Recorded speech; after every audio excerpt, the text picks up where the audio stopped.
CMS మెసేజ్లు వింటున్న మీకు అందరికీ ప్రభునామమున నిండు వందనాలు. విశ్వాస వీరులు 7 వాళ్ళెవరో మనము చూసినట్లయితే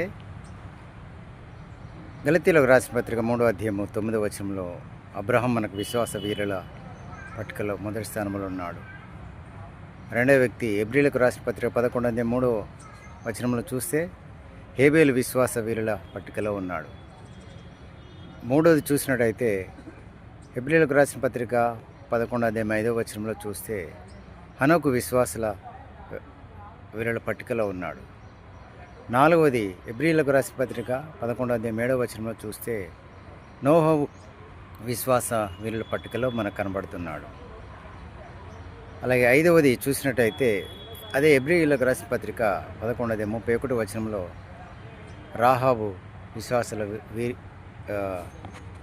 వీరుల పట్టికలో ఉంది.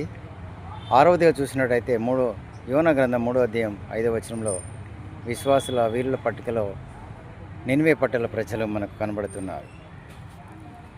అలాగే ఏడవదిగా హెబ్రీయులకు రాసిన పత్రిక 11వ అధ్యాయం 27వ వచనంలో విశ్వాసమును బట్టి విశ్వాసుల పట్టికలో మోసే మనకు కనబడుతున్నాడు. కాబట్టి విశ్వాస వీరులు 7 అని మనం చూస్తున్నాం. కాబట్టి మనం కూడా విశ్వాస వీరుల పట్టికలో ఉండాలని, విశ్వాసం అంటే ఏంటో హెబ్రీయులకు రాసిన పత్రిక 11వ అధ్యాయం 1వ వచనంలో రాయబడింది.